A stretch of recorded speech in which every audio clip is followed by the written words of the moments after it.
అనగానే బోన్లోకి వచ్చి నిలబడ్డారు. ముద్దాయి కావాలని కోరుకునే రెండవ సాక్షి మీరేనని మీరు ఎలా అనుకున్నారు? Sorry sir. ఆగు సార్, ఆయన నేను కొన్ని ప్రశ్నలు అడుగుతాను, దయచేసి అనుమతించండి. Yes proceed. నేను ఆ పులిరాజుని సూర్యచంద్రరావు గారి ఇంట్లో పడేసినప్పుడు మీరు అక్కడే ఉన్నారు, అవునా? అవును. ఏంటి? డ్యూటీలో ఉండి కూడా ఆ టైంలో మీరు ఆ ఇంట్లో ఎందుకున్నారు? లా అండ్ ఆర్డర్ కాపాడే పోలీసు వాళ్ళం ఏ ఎల్లప్పుడు ఎక్కడ ఎందుకుంటామో మాకే తెలియదు. 190 ఎవ్వరాలుంటాయి. ఆ 191 ఎవ్వారంగా నన్ను అక్కడే అప్పుడే ఎందుకు అరెస్ట్ చేయలేదు? అదేం ప్రశ్న? నువ్వు మాకు చిక్కుకుండా పారిపోయావు. పారిపోయేంత పిరికివాడు కాదు ఈ గోపి ఇన్స్పెక్టర్. పులిరాజు బతికే ఉన్నాడు కాబట్టి నువ్వు నన్ను అరెస్ట్ చేయలేకపోయావు. నేను వెళ్ళిన తర్వాత నువ్వు సూర్యచంద్రరావు కలిసి ఆ పులిరాజుని హత్య చేశారు. అబద్ధం. నువ్వు నిజం చెప్తావని నిన్ను బోనెక్కించలేదు. నువ్వు చెప్పేదంతా జడ్జి గారు నమ్ముతారని కూడా నేను అనుకోవటం లేదు. నీ మాటలకి చేతలకి ఎక్కడ పొంతన లేదనే విషయం జడ్జి గారు గుర్తిస్తే చాలు. ఇక నువ్వు వెళ్ళొచ్చు.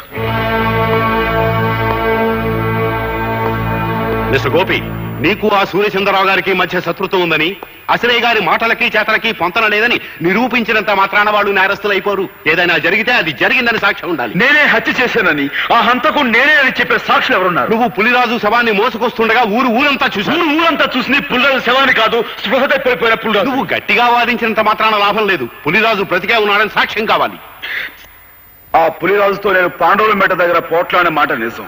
అతని బాగా చితకతన్ని ఏ సూర్యచంద్రరావు అయితే నా మీదుగా అతను ఉసిగొలిపాడో ఆ సూర్యచంద్రరావు ఇంట్లో అతన్ని పడేశాను. ఆ మాట నిజం. నేను తిరిగి వెళుతుండగా పులిరాజు దాహం అని అరిచాడు.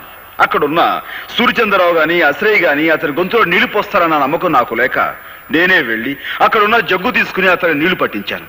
అతను తాగాడు. నిజంగా అతని గొంతు వెంకులు విరిగి చనిపోయి ఉండుంటే అతను నీళ్లు ఎలా తాగలడు, ఎలా గుట్టలు వేయగలడు? కనుక ఆ నేరం నా మీద మోపేందుకు సూర్యచంద్రరావు అసలు పులిరాజు గొంతు మీద కాలు వేసి తొక్కి చంపారు. ఇది పచ్చి నిజం. నువ్వు పులిరాజుకు మంచినీళ్లు పట్టినట్టు అతను తాగినట్టు ఏమిటి సాక్ష్యం?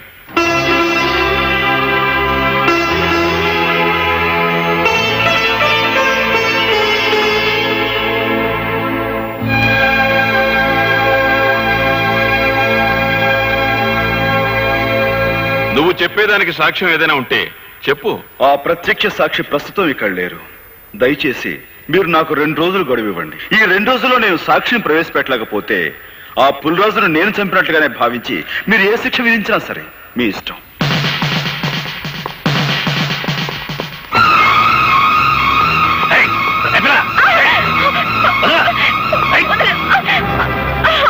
ప్రత్యక్ష సాక్షి ఎవరో కాదు, మీ నాయనమ్మ. ఆవిడని ఎలాగైనా సరే ఒప్పించి కోర్టుకు తీసుకురా.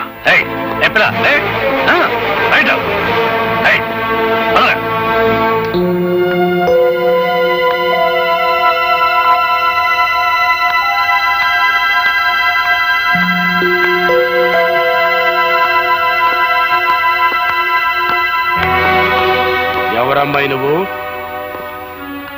గోపి గారి భార్యని. ఈ ఇంట్లోకి అడుగు పెట్టడం అంటే మంగళసూత్రాన్ని తెంపుకోవడానికి సిద్ధపడ్డట్టే లెక్క. ఈ ఇంట్లో చాలా మంగళసూత్రాలు తెంచబడ్డాయని తెలుసు. ఆ కీడు నాకు తగలకూడదనే మంగళ గౌరి వ్రతం చేసుకుంటున్నాను. ఆ వ్రతానికి ముత్తైదువులు పిలవడానికి వచ్చాను. ముత్తైదువులా?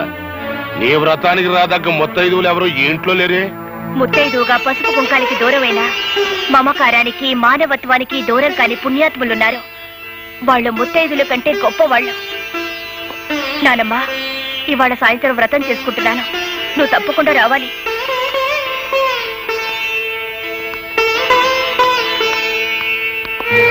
అమ్మా, నువ్వు ఈ వ్రతానికి వెళ్తలేదు. వెళ్ళావు, కూతురుతో పాటు నా కన్న తల్లి కూడా చచ్చిపోయిందనుకోవాల్సి వస్తుంది.